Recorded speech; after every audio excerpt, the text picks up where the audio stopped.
Alors bonjour tout le monde, on va enchaîner la session numéro 10 des fibromes utérins. Alors on a quand même une demi-heure de retard qu'on va essayer de rattraper ensemble.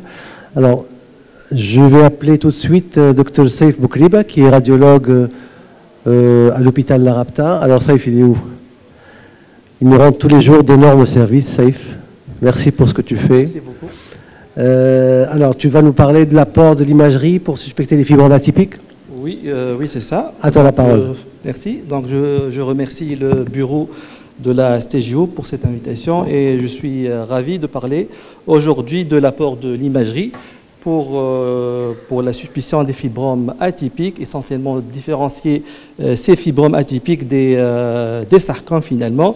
Donc je vais parler de l'imagerie, mais principalement de l'IRM. Donc vous le savez très bien, c'est l'imagerie qu'il faut faire avant, surtout avant toute chirurgie de fibromes. Donc, vous le savez très bien, le lyomiome utérin, c'est la tumeur bénigne la plus fréquente chez la femme en âge de procréer. Donc, c'est la première indication d'hystérectomie chez la femme en préménopause. Donc, la présentation clinique, elle va dépendre de la taille, de la localisation et du nombre de ces lésions. Donc, dans la majorité des cas, cette tumeur, elle est asymptomatique. Et la sémiologie, elle est excessivement riche et dominée par les saignements. Par contre, le sarcome utérin, c'est une tumeur qui est rare, qui est d'origine mésenchymateuse, qui représente 3 à 7% des tumeurs primitives malignes de l'utérus. Donc l'incidence, elle est de 0,7 pour 100 000 femmes et elle est de pronostic sombre, puisque la survie à 5 ans, elle est de 17 à 55%, même si la tumeur elle est découverte à un stade précoce. Donc on va parler quand même un peu d'histologie parce que finalement c'est ce qu'on voit, c'est la traduction à l'imagerie, surtout à l'IRM. Donc le lyomiome, donc c'est un trousseau de cellules musculaires lisses, fusiforme qui est noyé dans une quantité variable de tissus conjonctifs. Donc on assiste souvent à des phénomènes dégénératifs qui sont très habituels, donc avec souvent une fibrose hyaline ou de plages de nécrose.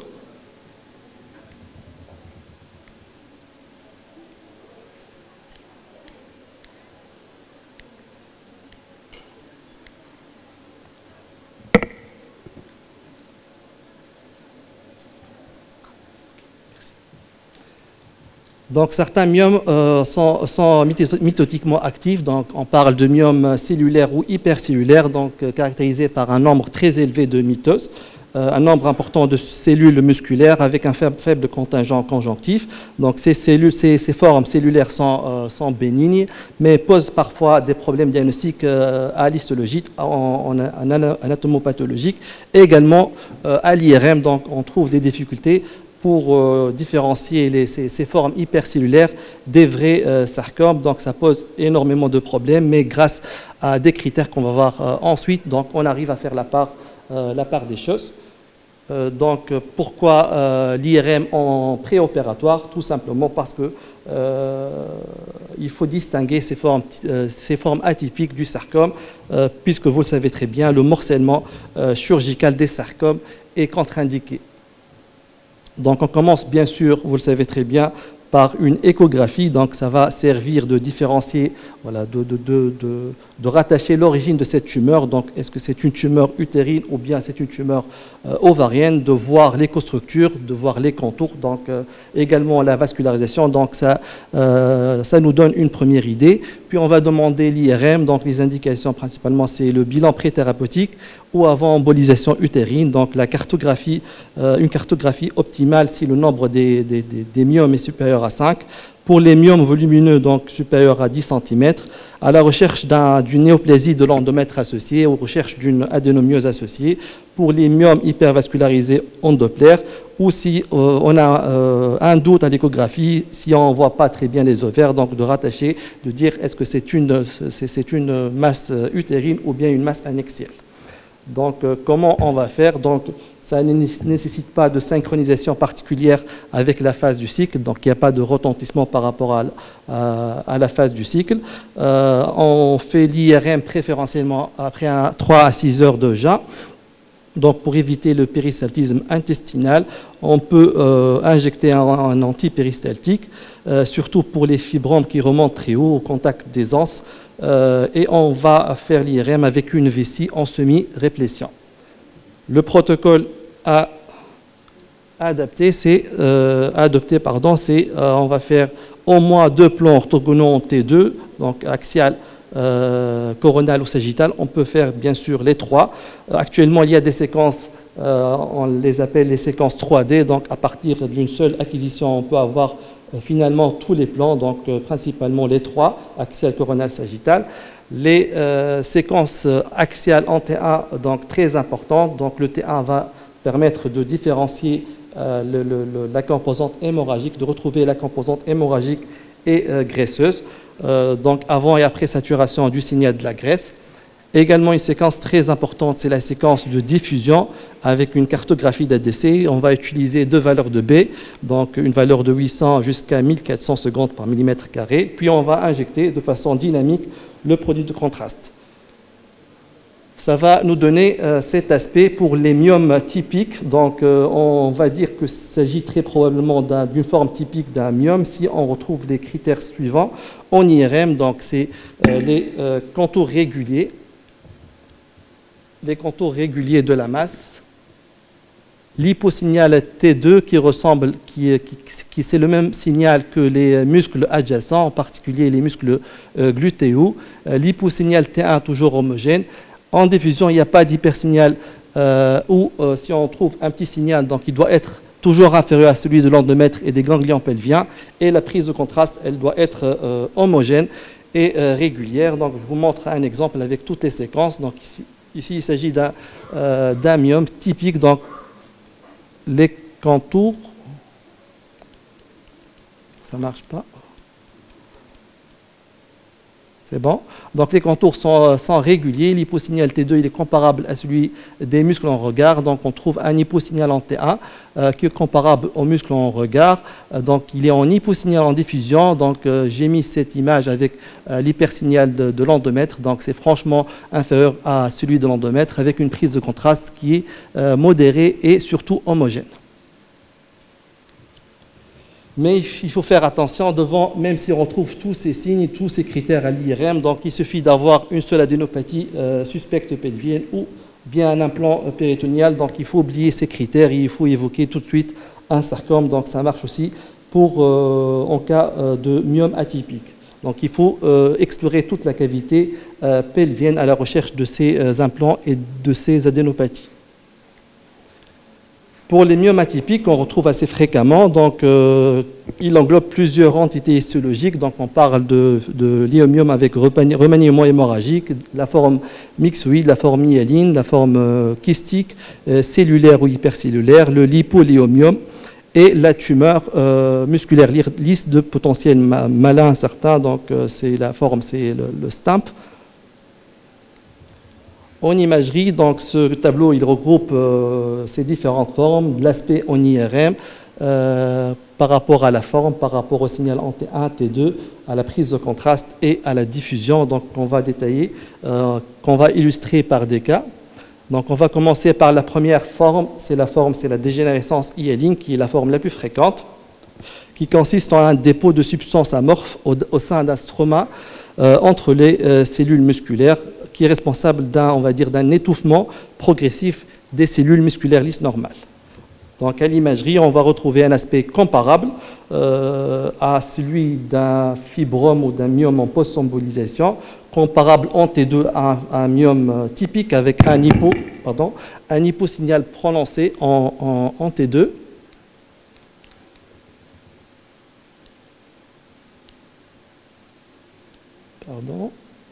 Un hyposignal T2 prononcé avec, sans prise de contraste. Là, il n'y a vraiment pas de prise de contraste, donc ce qui permet de porter le diagnostic d'une dégénérescence hyaline.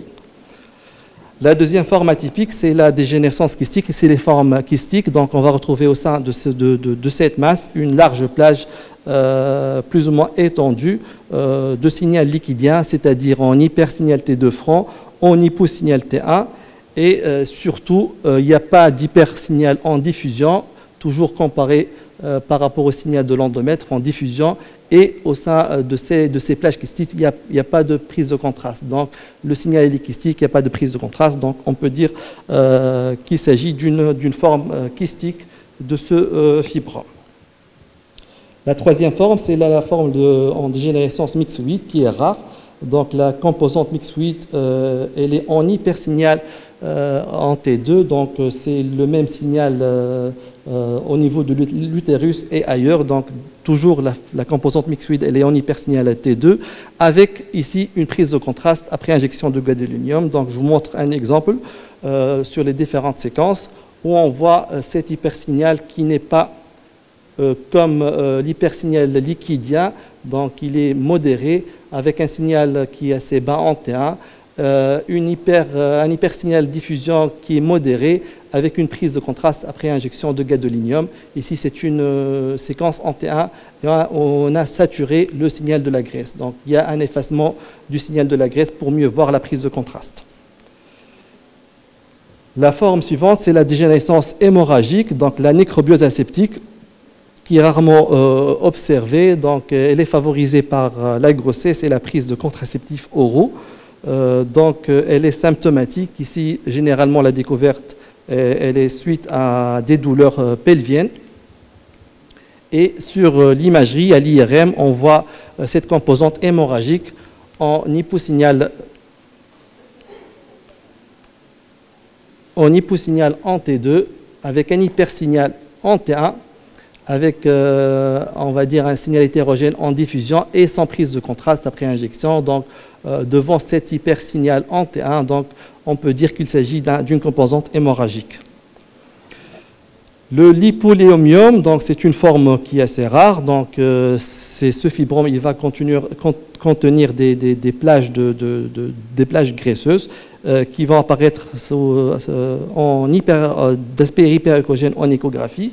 Donc, à l'IRM, donc on va voir cette plage graisseuse sous forme d'un hypersignal homogène en T1 et en T2 qui s'efface après injection de gadolinium, après saturation du signal graisseux, injection de gadolinium. Il n'y a pas de prise de contraste et il n'y a pas d'hypersignal en diffusion.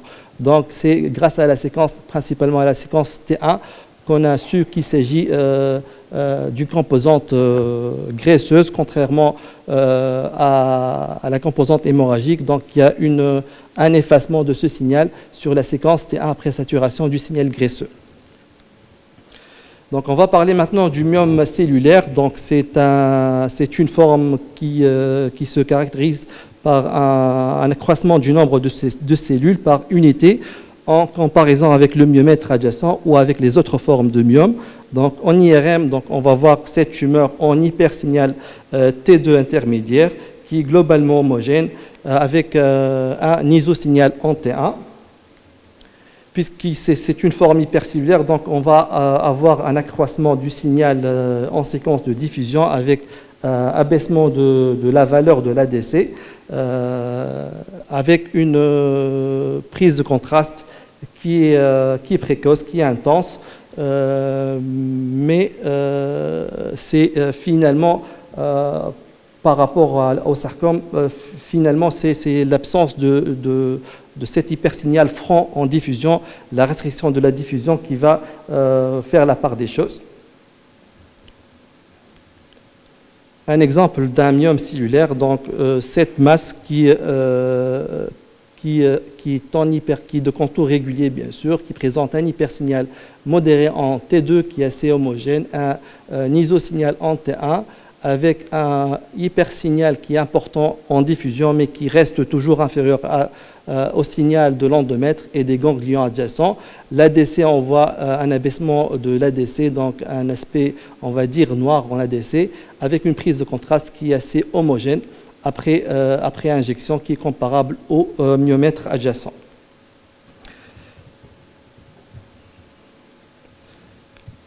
On vient au sarcome, donc c'est une tumeur qui est très rare. Le terrain, c'est la femme ménopausée. On assiste souvent à une augmentation rapide en taille.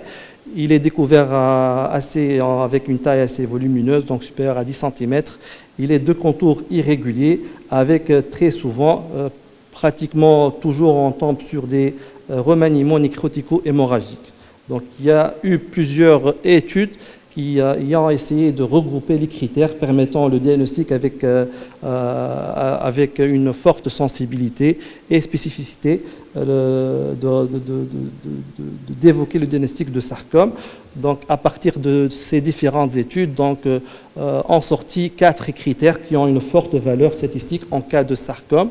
Donc, l'association d'au moins 3 de ces critères permet de différencier le sarcome du léomyome atypique avec une sensibilité et une spécificité qui rapprochent les 100%. Donc, la combinaison de ces critères ont permis d'établir un algorithme basé sur un mot mnémotechnique qui correspond au mot anglais better, donc B pour les bords nodulaires, E pour la prise de contraste, enhancement, c'est-à-dire la présence de zones de non-rehaussement centrales. Le T pour le T1, donc la présence en intralésionnel de zones de remaniement hémorragique. Deuxième T pour le T2, en rapport avec des zones en fort hyposignal T2. E pour l'endomètre s'il est épaissi. Et R pour la restriction de la diffusion, qui ici, la diffusion, l'hypersignal, il est plus important que l'endomètre et les ganglions pelviens. Donc on parle également d'une valeur de l'ADC qui est égale à 0,9, mais franchement, il n'y a pas eu une confirmation par rapport à cette valeur seuil, à ce cutoff. Donc, certaines études parlent de 1,2, certaines études parlent de 0,9. Donc, on va garder la comparaison entre l'hypersignal en diffusion de cette masse par rapport à l'endomètre et par rapport aux ganglions adjacents. Un exemple d'un sarcome. Donc, en T2, on va voir les contours. On voit très bien ici les contours qui sont très nodulaires avec des plages en fort hyposignal en T2. En T1, on va voir des plages de nécrose au sein de cette tumeur. La diffusion, donc il y a un hypersignal diffusion avec baisse de l'ADC et une prise de contraste hétérogène ménageant des plages centrales de non-rehaussement. Et vous remarquez également la présence de nodules de carcinose. Donc ici au niveau de la gouttière droite qu'on va voir également au contact du foie avec même présence de métastases pulmonaires. Donc là on est sûr qu'il s'agit d'une forme d'un sarcome, d'un léomyosarcome.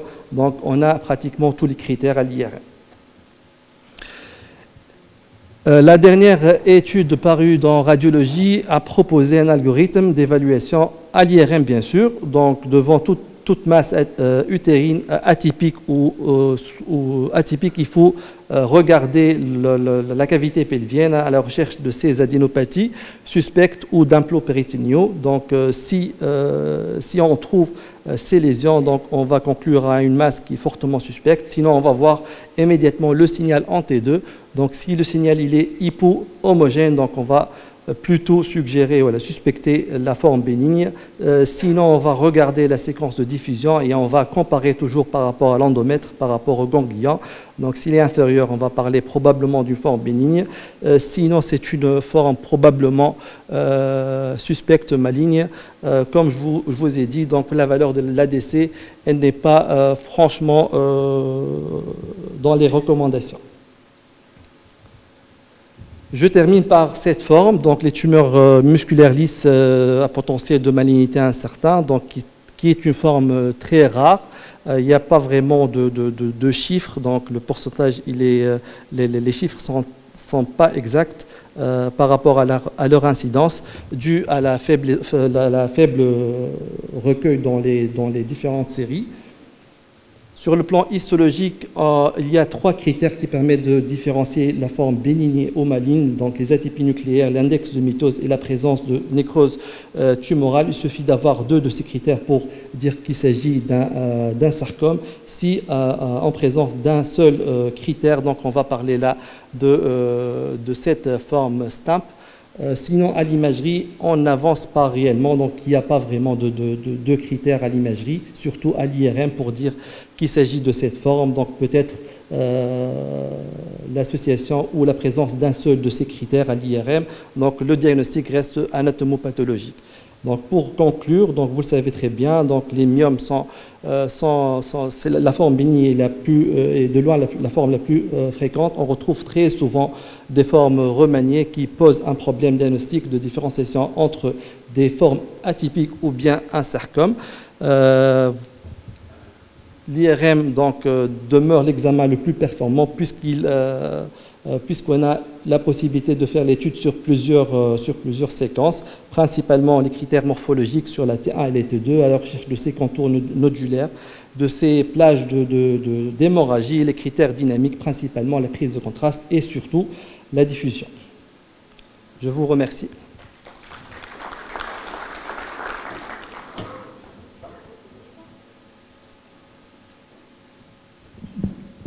Merci, Dr Boukriba, pour votre présentation claire. Et on va passer au présent pour prendre les questions de la salle.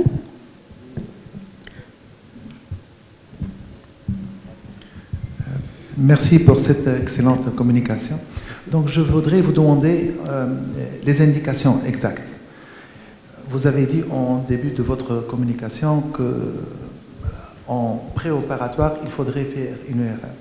Est-ce que c'est indiqué même chez une femme jeune où le fibrome n'a aucun doute, ou l'indication, par exemple, elle est pour la fertilité, etc. Je pense qu'il s'agit d'un petit fibrome,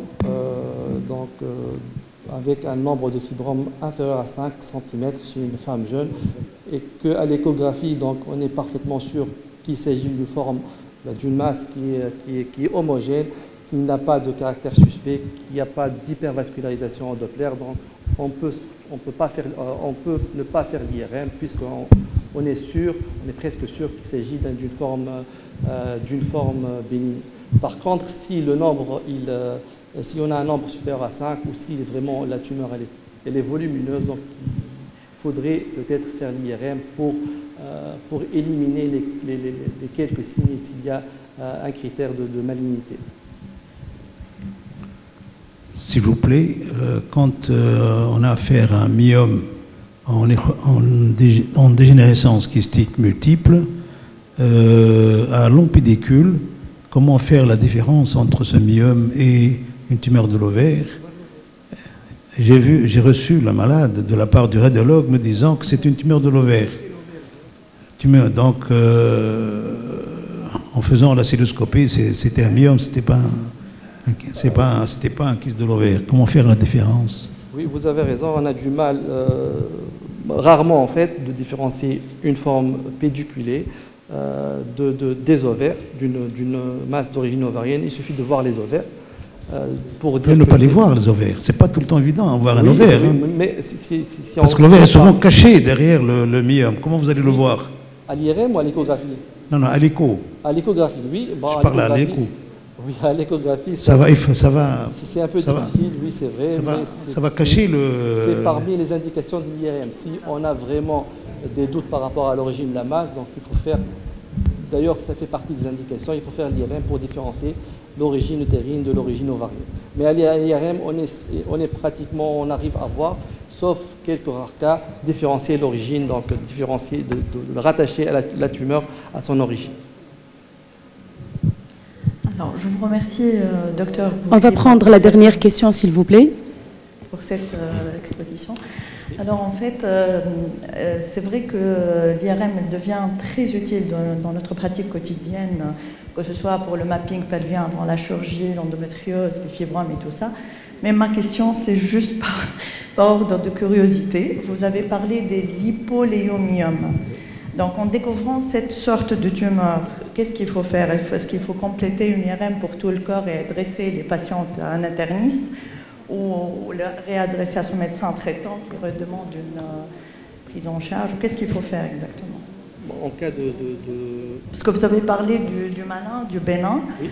C'est vrai que c'est des tumeurs qui sont bénignes, mais qui sont assez méchantes quand elles sont multiples, compressives et tout ça. Pour cette forme, qui est heureusement qui est rare, donc on la suspecte déjà sur l'échographie si on va voir un contingent hyperéchogène. Donc à l'IRM va servir à confirmer la présence de graisse. Donc probablement, je pense qu'il faut explorer pourquoi il y a un dépôt, il y a une tumeur. Mais d'après ce que j'ai pu voir dans la littérature, donc ça ne rentre pas vraiment dans une maladie générale. Donc c'est une forme qui probablement associée à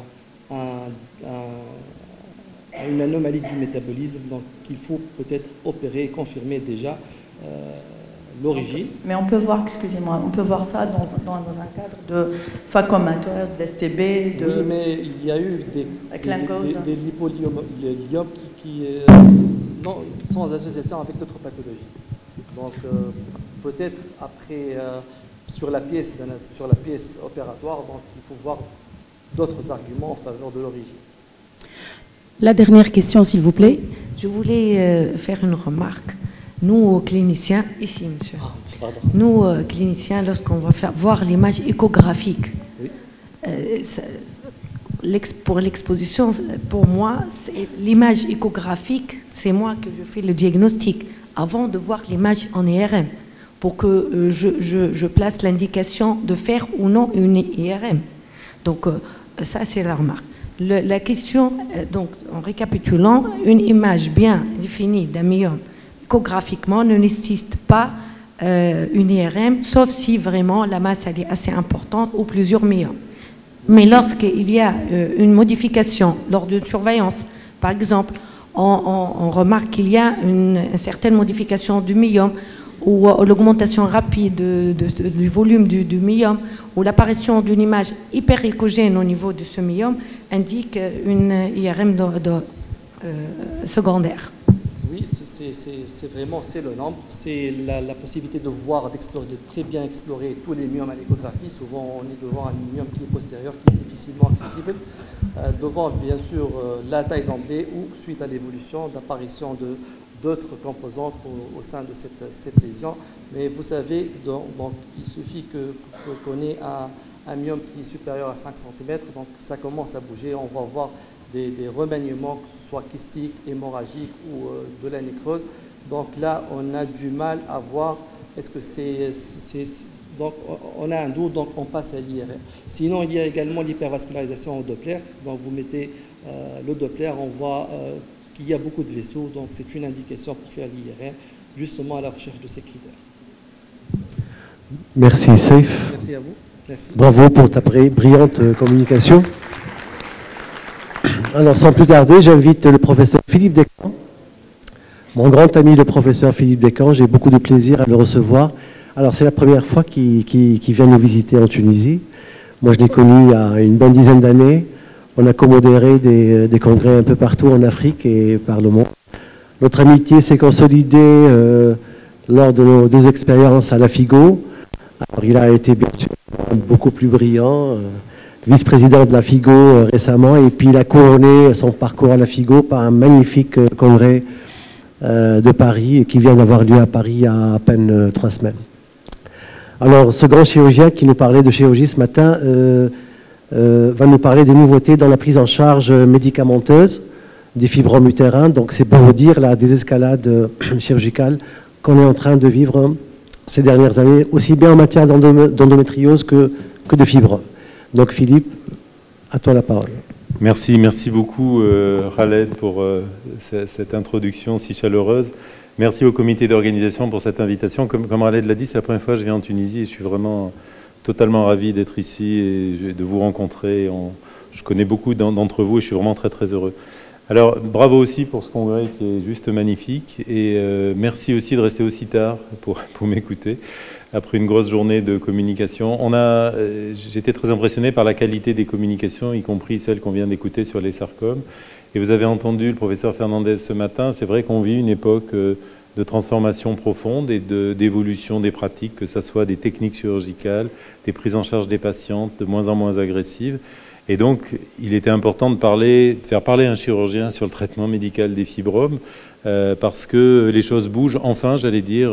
Pendant 25 ans, il ne s'est rien passé, et là, on a enfin du nouveau. Donc, c'était important de faire un état des lieux sur où est-ce qu'on en est, où est-ce que l'on va et dans quel délai. Alors bien sûr, comme toujours, c'est un travail d'équipe et notamment avec l'équipe qui travaille avec moi à Angers et notamment Hervé Fernandez avec qui je travaille beaucoup sur les fibromes et qui a dû nous quitter pour des contraintes d'avion. Hop, voilà, donc les liens d'intérêt. Voilà. Alors on est tous des gynécologues, hein, donc on va passer rapidement sur cette diapositive. C'est juste pour rappeler l'importance de la maladie fibromateuse dans la population féminine.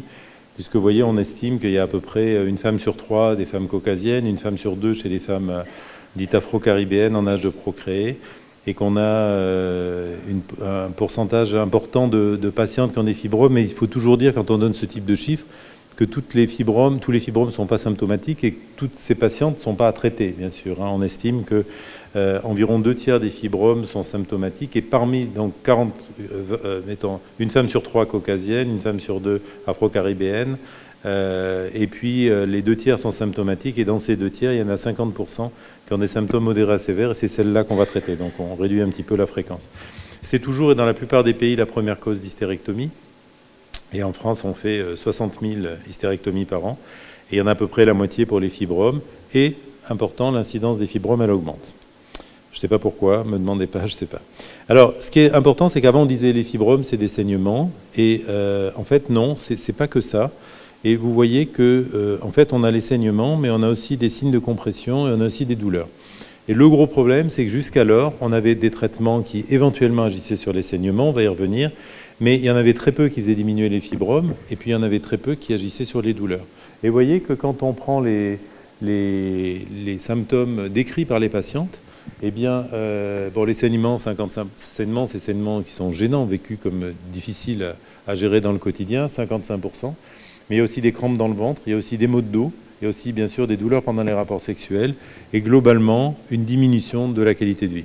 Donc ça, c'est extrêmement important. Parce que pour une pathologie aussi fréquente, quand on considère le pourcentage, eh bien, on a une proportion importante de la population féminine qui va souffrir de cette pathologie, même si elle est bénigne et qu'elle ne se cancérise jamais, sauf quand on s'est trompé dans le diagnostic initial. Voilà, alors il y a eu un premier congrès cette année, on a une association de patientes qui est très puissante en France, qui s'appelle Fibrome Info France. Et il y a eu le premier congrès qui a été soutenu par le gouvernement, c'est dire que les pouvoirs publics prennent conscience de cette problématique, ils ont financé une partie, et donc ça a été organisé au mois de juin 2023 à Paris. Il y a une enquête qui est extrêmement intéressante, qui s'appelle l'enquête Ménovi, et qui montre les symptômes en fait. Et vous voyez, quand on dit c'est pas que des saignements, c'est pas que des règles abondantes, c'est pas que des règles douloureuses, eh bien il y a aussi règles prolongées, fatigue chronique, saignement en dehors des règles, douleur lombaire, douleur dans le petit bassin, envie fréquente d'uriner, ça c'est la compression évidemment, douleur pendant les rapports, constipation, ça c'est la compression postérieure, difficulté d'avoir des enfants, infertilité, essoufflement à l'effort, ça c'est les patientes anémiées. Donc vous voyez, c'est un panel de symptômes qui pourrissent bien la qualité de vie. Alors, justement, la qualité de vie, elle est évaluée, elle est extrêmement impactée, avec des degrés divers selon la taille du fibrome, le retentissement, l'importance des saignements, de la compression, etc. Alors, on sait qu'il y a une hormonodépendance des fibromes, et cette diapo, elle m'a été donnée par Nathalie Chavert-Buffet, qui est endocrinologue et qui travaille beaucoup sur cette question. Et évidemment, on a pendant longtemps dit, on va donner des progestatifs, ça va marcher sur les saignements. Eh ben non, finalement, ça ne marche pas, voire pire. Et vous savez qu'on peut donner des analogues de la LHRH. Bon, maintenant, je vais vous parler des agonistes parce que c'est ça l'étape d'après et c'est ce qui va nous sauver dans le traitement et sauver les femmes surtout. Et puis, il y avait les SERM et les inhibiteurs de l'aromatase. Alors, la pratique de terrain, ben, c'est 3 facteurs variables qui sont extrêmement importants, qui sont l'âge des patientes. Il viendrait à l'idée de personne de faire une hystérectomie pour fibrome à 22 ans chez une patiente qui n'a pas d'enfant. Par contre, ça semble assez raisonnable quand on a un gros utérus fibromateux et que le traitement ne marche pas, de soulager cette patiente et de lui faire une hystérectomie. Je ne dis pas qu'il faut hystérectomiser toutes les femmes de 42 ans, mais je dis juste que l'âge est très important, la parité bien sûr, et puis le désir de grossesse. Hervé l'a très bien dit ce matin, on est rentré dans une nouvelle ère où on a de plus en plus de femmes qui souhaitent des grossesses tardives, et donc le rationnel qui était le nôtre il y a quelques années a changé, et il faut regarder une femme de 41 ans, par exemple, différemment. Elle peut légitimement avoir un projet de grossesse, mais elle a aussi souvent des fibromes, donc ça change un petit peu le raisonnement. Alors la vignette clinique, ben, vous savez, c'est souvent une anémie, souvent des douleurs pelviennes, Et puis, il y a eu des enquêtes faites dans cette étude Endovie. En gros, tout traitement confondu, il y a un tiers des médecins, des gynécologues qui donnaient un traitement médical, quoi qu'il arrive, un tiers qui donnait un traitement médical en préparation d'une chirurgie, puis un tiers qui disait, moi, je m'embête pas, je fais une chirurgie d'emblée. Alors on va voir que ça, il faut le faire un peu évoluer, parce que c'est un petit peu has-been.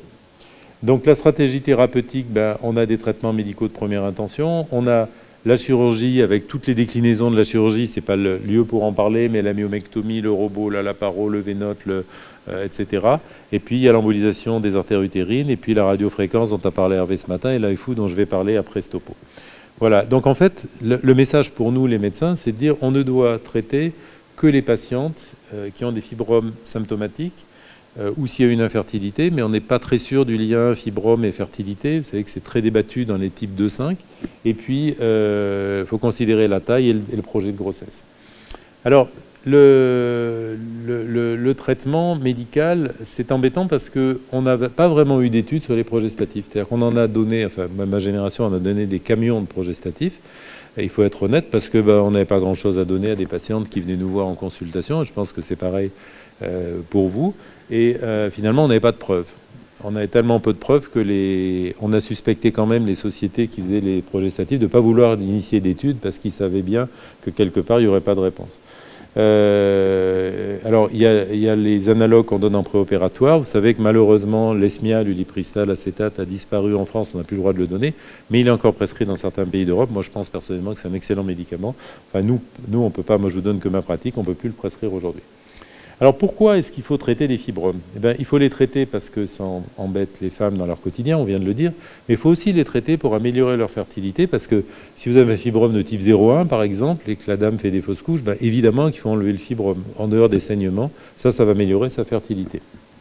Et puis l'idée c'est aussi d'être de plus en plus conservateur de l'utérus, parce qu'on l'a dit, les projets de grossesse évoluent et qu'on a des femmes qui ont des demandes un petit peu plus tardives qu'avant.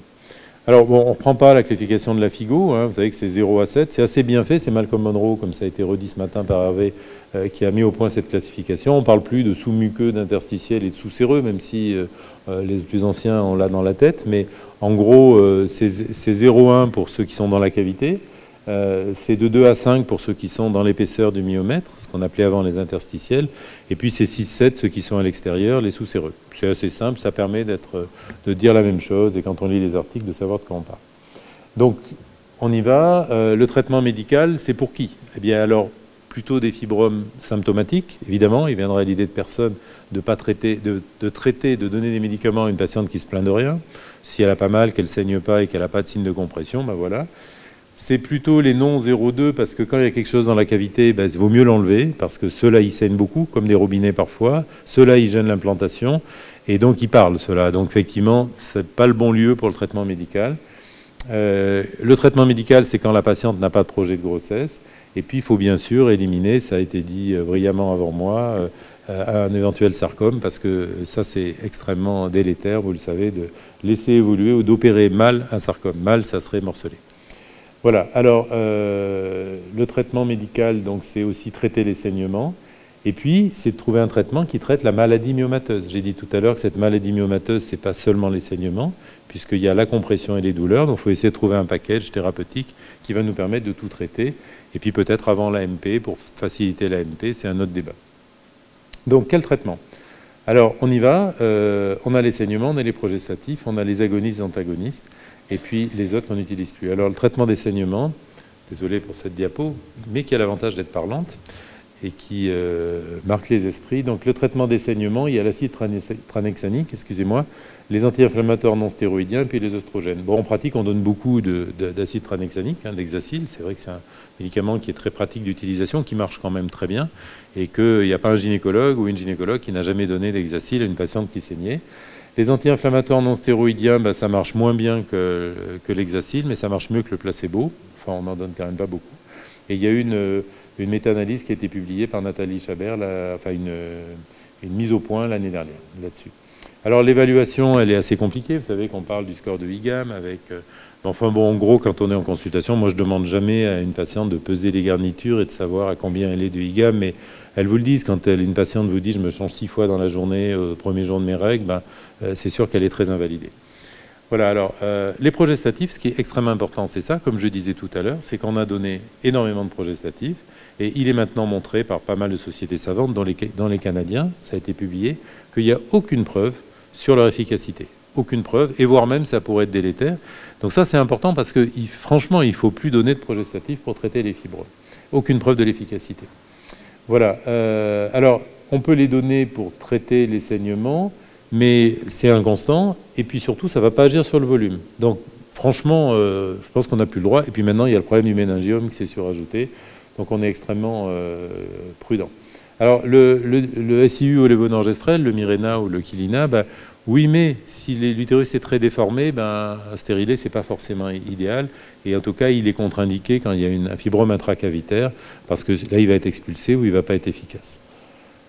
Ensuite, les SPRM, bien, l'ESMIA, donc l'ulipristal acétate, a encore la MM européenne pour une utilisation à court terme, mais nous, on ne l'a plus en France, donc on n'a plus le droit. Le vilapristan, c'est pas encore. Et puis alors, il y a les agonistes. Alors, on va faire court. Les agonistes, on en donne tous, mais c'est en préopératoire. C'est pour une courte période. En général, c'est 3 mois pour faire diminuer la taille du fibrome, qu'il y ait moins de saignement pendant l'intervention, avec, vous le savez, des problèmes de plan de clivage. Ça a été démontré depuis très longtemps. On en a tous l'expérience. C'est pas le sujet du débat. Donc, les agonistes, c'est vrai que c'est bien pour corriger l'anémie. Alors, donc, je passe à la littérature. Vous savez tout ça. Hein, donc... Voilà. Alors maintenant, le focus, le point important, il est là, c'est qu'on a maintenant des antagonistes de la GnRH, et il semble qu'on ait enfin quelque chose de nouveau et d'efficace. Alors, pourquoi c'est intéressant? C'est des sortes d'agonistes avec la bacthérapie en termes d'efficacité, mais c'est par voie orale. Donc c'est quand même pas mal. Au lieu de faire la piqûre, de prendre la bacthérapie avec pour ne pas avoir les bouffées de chaleur. Je vous rappelle d'ailleurs que pour l'endométriose, quand on donne des agonistes, il faut toujours donner une adbacthérapie. Il n'est pas question d'avoir une jeune femme de 25 ans qui en donne du décapeptyle sans lui donner une adbacthérapie. Moi, je donne une pilule, parce qu'à 25 ans, c'est pratique. Je donne l'Ilou, mais on peut donner de l'Estreva, on peut donner pas mal de solutions. Mais pitié, moi je dis ça sans arrêt, mais dans ma région, je vois arriver des jeunes femmes de 25 ans au mois de juillet, alors qu'il fait chaud, qui ont reçu une injection de décapeptyle, qui sont en transpiration et en larmes, donc on n'a pas le droit de faire ça. Là, l'intérêt, donc, il y a une administration des deux en même temps, avec un comprimé, qui a une réversibilité importante, il y a une suppression immédiate de la gonadotropine, donc il n'y a pas d'effet flare-up. Il n'y a pas, vous savez, l'effet flare-up qu'on a avec les analogues, où il y a une montée en puissance, puis une descente brutale. Et puis, il y a une suppression partielle ou totale des oestrogènes en fonction de la dose. Alors, la bacthérapie, elle est super importante, vous le savez bien, pour éviter, quand on donne un traitement aussi efficace sur l'axe hypothalamo-hypophysaire, il faut éviter les bouffées de chaleur et les effets liés à l'hypoestrogénie. Donc ça permet d'optimiser le taux d'œstradiol et de diminuer ou de réduire ou d'annuler les symptômes vasomoteurs. Donc on a trouvé un petit truc miraculeux qui est dans un même comprimé, l'accélérateur et le frein finalement. Alors, il y en a 3 catégories. On n'est pas là pour faire la promotion d'un produit ou l'autre. Je vais vous dire l'état de la littérature et puis surtout où on en est dans l'AMM pour savoir un peu où l'on va. Donc, il y a l'Elagolix qui a eu l'approbation de la FDA en 2021. Il y a le Relugolix qui est commercialisé par Gedeon Richter qui a eu l'approbation en 2021 et qui vient d'avoir l'approbation européenne. Je vais vous en parler à la toute fin. Et puis l'Inzagolix, c'est Theramex, qui est approuvé et l'autorisation européenne depuis 2022. Alors c'est important de s'arrêter 2 minutes. Donc les 2 produits dont je vais parler, parce que le premier, il existe au Canada, aux États-Unis, mais il n'existe pas, et je ne suis pas sûr qu'il existera un jour en Europe et en Afrique du Nord. Donc on ne va pas passer notre temps avec ça. S'il arrive un jour, on en reparlera. Mais je vais parler du Linzagolix et du Relugolix. Donc, le Linzagolix, il va s'appeler Iselti. D'accord? Donc, c'est le médicament commercialisé par Theramex. Et ce qui est très important, c'est qu'il est assez sophistiqué. Donc, il est un peu plus dur à comprendre que l'autre. Le Relugolix, c'est un comprimé, pif paf, on y va, c'est simple. L'Iselti, il y a plusieurs dosages. Donc, on peut donner le médicament sans l'adbacthérapie ou avec l'adbacthérapie. Donc déjà, il y a deux options pour le gynécologue. Alors c'est important parce que quand on en sera au stade de prescrire, il faudra bien savoir ce que l'on prescrit. Donc, sans Adbac thérapie, on peut faire un premier dosage à 100 mg pour des patientes chez qui l'Adbac thérapie serait pas recommandée, par exemple, qui ont fait une phlébite, ou alors il y a des patients qui disent, moi, je veux pas d'hormones, je veux pas l'Adbac thérapie. Très bien. Donc ça, c'est 100 mg. Et puis, on peut aussi donner du 200 mg une fois par jour durant 6 mois dans les situations cliniques où on veut réduire le volume du fibrome, par exemple en préopératoire. Après, on peut faire avec une Adbac thérapie, donc c'est un traitement au plus long cours. Et là aussi, on peut faire 100 ou 200 mg en fonction de la taille du fibrome, la symptomatologie, etc. Donc je pense que le message qu'il faut retenir, c'est qu'il y a les deux options, avec ou sans Adbac, que en gros, quand on utilisera ce produit Iselti, quand on veut le donner en préopératoire pour faire diminuer le volume du fibrome, c'est 200 sans Adbac. Et quand on veut faire un traitement au long cours, c'est 100 ou 200 avec Adbac. D'accord ? Ça, c'est important parce que ce n'est pas très évident à comprendre au départ. Ils ont fait, à mon avis, ils ont fait un produit qui est un peu compliqué. Enfin, pour moi. Moi, j'aurai un petit carnet parce que je ne suis pas sûr, je m'en souviendrai tous les matins quand je serai en consultation. Alors, il y a eu 2 essais contrôlés qu'ils appellent l'étude Primrose 1 et Primrose 2. Je vais vous le faire court. Donc, alors, elles sont très compliquées parce que vous voyez, il y a les différents dosages. Il y a avec Adbac, sans Adbac, 100 mg, 200 mg, donc il y a plein de bras. Et pour faire court, donc c'est efficace. C'est efficace dans les ménorrhagies, c'est efficace rapidement dans les 4 à 8 semaines. Donc on peut dire qu'au bout d'un mois, la patiente qui saignait, elle saignera beaucoup moins. Donc ça améliore le taux d'hémoglobine. Ça diminue le volume des fibromes jusqu'à 50%. Donc ça, c'est quand même extrêmement intéressant. On avait ça avec l'ESMIA aussi. Mais donc là, on n'agit plus que sur les saignements, on agit aussi sur la composante de compression du fibrome et la composante volumétrique. Et puis, il y a donc, du coup, ça se comprend, il n'y a plus de saignement, il y a une diminution du volume, il y a une réduction des douleurs et de ce fait, une amélioration de la qualité de vie. En termes de sécurité, eh bien, les effets les plus fréquents, c'était les bouffées de chaleur quand il n'y a pas d'Adbac thérapie, bien sûr. Quand il y en a une, il n'y a pas de bouffée de chaleur. Et il n'y a pas d'impact sur l'os. Donc, il n'y a pas d'impact sur l'os parce qu'on met une Adbac thérapie. Donc, c'est très important. Donc les options de traitement, on en a parlé, donc 100 ou 200 mg avec Adbac thérapie, 100 mg par jour chez les patientes qui ne veulent pas d'hormonothérapie et 200 mg sans Adbac quand on veut les opérer pour faire réduire plus rapidement le volume des fibromes. C'est tolérable d'avoir 3 mois sans Adbac, on va dire. Ok, alors, pardon, ça c'est la même. Voilà, donc c'est une perspective intéressante. Alors le deuxième, qui va être commercialisé avant, c'est le Relugolix, donc de Gédéon Richter. Alors le Relugolix, c'est donc la même chose, antagoniste plus Adbac thérapie dans le même comprimé. Le précédent, la publication Princeps, c'était le Lancet. Celui-là, la publication Princeps, c'est le New England. Donc on est avec des gens sérieux là, quand on publie là. Donc il y a une efficacité, vous voyez, 70% d'aménorrhée à 1 an, diminution des symptômes de 30% et amélioration de la qualité de vie d'au moins 30% au bout de 6 mois. On est bien d'accord, c'est une Adbac thérapie avec, un antagoniste avec une Adbac thérapie dans le même comprimé. Il n'y a qu'une formule là, donc là c'est plus simple, ça va être plus simple pour nous. Voilà, donc c'est vrai que ça marche. Alors ça marche peut-être un petit peu moins bien dans le volume que l'autre produit, mais qui est un petit peu plus dosé, donc voilà, dans le 200 mg. Alors ce qui est très important, c'est que, pour revenir à ce qu'on disait au début, je parlais de maladies fibromateuses et plus de fibromes, eh bien ce médicament, il agit sur les 3 composantes. Il agit sur les saignements, mais il agit aussi sur les signes de compression et sur les douleurs. Donc c'est important parce que ce n'était pas le cas jusqu'à présent. Voilà. Du coup, amélioration de la qualité de vie. Ça, c'est l'étude qui a été faite sur le RIECO. Et donc, pour conclure, jusqu'à aujourd'hui, on n'avait pas trop de solutions. Parce que les fibromes, jamais prouvés. L'hexacil, c'est bien, mais c'est un petit peu un cautère sur une jambe de bois. Pour reprendre les formules littéraires des anciens. Et donc les antagonistes, c'est quand même très important parce que ça va améliorer les saignements, ça va diminuer le volume, ça va probablement permettre d'éviter des chirurgies. C'est toujours la même logique que ce que disait Hervé Fernandez ce matin. Et puis avec une sécurité osseuse et des effets indésirables extrêmement minimes. C'est à peu près comme le placebo dans les différentes études. Vous savez que c'est toujours très étonnant, cette histoire de placebo, parce que quand on compare au placebo, les placebos ont aussi des effets indésirables et les placebos ont aussi des effets positifs, puisqu'il y a des patientes sous placebo qui sont améliorées. Donc c'est très très perturbant. Mais je dois dire, moi quand j'ai mal à la tête, quand je prends le comprimé, j'ai moins mal. Donc on doit quand même, ça doit marcher un petit peu avec le cerveau, tout ça. Et alors, pour le Relugolix, ils ont eu la MM européenne très récemment. Donc ils sont en attente de la tarification. C'est la même conclusion que j'aurai avec l'IFU tout à l'heure.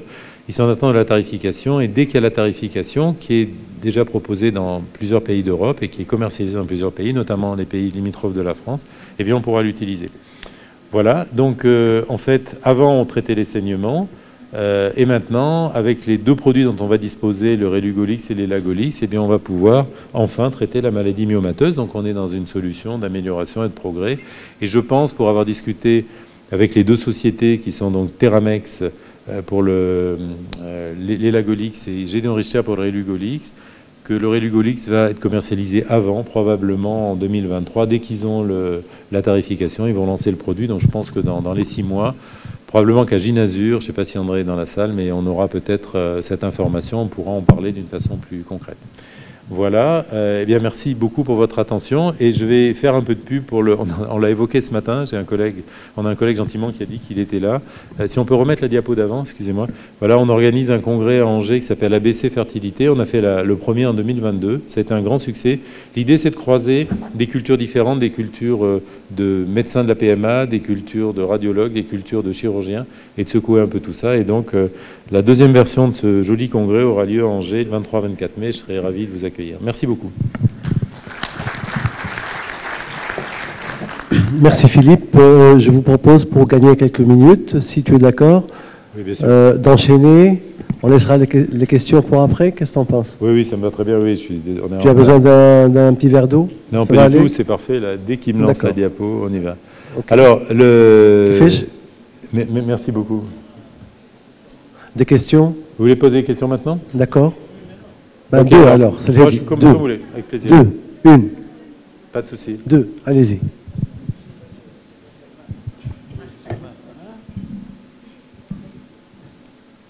Merci énormément pour cette brillante exposé.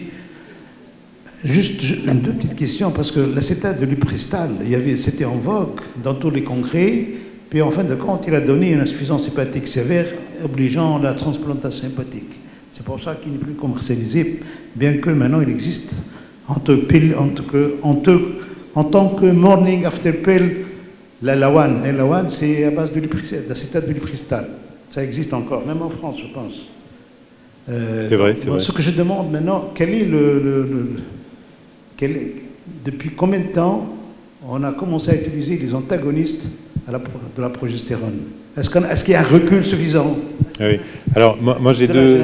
Les antagonistes de la GnRH, excusez-moi. Non, pardon, j'ai une très bonne question. Moi, j'ai deux réponses. La première sur le Lipristal acétate, et je ne suis pas du tout sponsorisé par Gédéon Richter pour ce produit, mais je crois profondément que c'était un excellent produit. Honnêtement, il y a eu 5 complications à l'échelle du nombre de patients traités, du nombre d'hystérectomies qui ont été évitées, du service rendu aux populations. Voilà, je ne suis pas sûr qu'il aurait dû être retiré, mais c'est comme ça. Effectivement, il est encore commercialisé dans la plupart des pays d'Europe, mais pas la France. Donc la question, c'est est-ce qu'on ne s'est pas un peu emballé? Alors pour la deuxième réponse, les études Princeps qui ont été publiées dans le Lancet et le New England, et aussi le New England pour le 3e produit qui est commercialisé aux États-Unis et au Canada, il y a des milliers de patientes, mais c'est comme toujours en médecine, c'est-à-dire qu'on fait des études le plus sérieusement possible. On a plusieurs milliers de patientes, on a 2-3 ans de recul. En gros, il y a 3 ans, pour répondre à la question. Et après, on lance le produit. Et bien sûr que s'il y a d'autres effets secondaires qu'on n'avait pas vu venir, eh bien, on interrompt l'avion en plein vol. Mais là, il y a 3 ans de recul. Les États-Unis, les Américains l'utilisent beaucoup. Et pour le moment, il n'y a pas de signaux d'alarme. Mais voilà, bon, c'est une très bonne remarque. Excellente communication, docteur Descamps. Moi, je voudrais savoir quelle est la différence entre le Lenzagolix et le Relugolix, dans quel traitement, parce que lors de la FIGO 2023, Jacques Donès, il a montré par A plus B l'efficacité de Lenzagolix, et est-ce qu'il y a eu des études comparatives entre ces deux antagonistes pour savoir quel antagoniste, quel est le mieux, qui donne plus d'efficacité et moins d'effets secondaires? Alors merci pour ta question qui est excellente. Alors effectivement, j'ai assisté à la communication de Jacques qui est toujours extrêmement convaincant, brillant et avec une évidence de littérature importante. Objectivement, les deux produits ont la même efficacité. Encore une fois, les séries sont très importantes, ont été publiées dans 2 grandes revues, le Lenzagolix dans le Lancet et le Relugolix dans le New England. Je crois qu'on ne peut pas douter du sérieux. Après, moi, mon idée, je l'ai un peu évoquée là en faisant la communication, c'est que le Lenzagolix, ça va être un peu plus compliqué à prescrire parce que quand il y a 4 cases, il faut quand même bien qu'on réfléchisse. Est-ce que je fais en pré-op, donc c'est 200 sans ADBAC? Est-ce que je fais au long cours, donc c'est 100 ou 200 avec ADBAC? Voilà, mais après, on va se faire notre idée quand on aura les deux produits. Ce que je veux dire, c'est qu'il est certain, en tout cas en France, je ne sais pas en Tunisie comment ça va se passer, mais, ou en Afrique du Nord tout court, mais en France, on aura le Relugolix avant le Linzagolix. Donc, peut-être qu'on se fera une idée. Et puis, moi, ça m'a l'air plus simple et ça marche très bien. Donc, voilà. Bon. D'accord.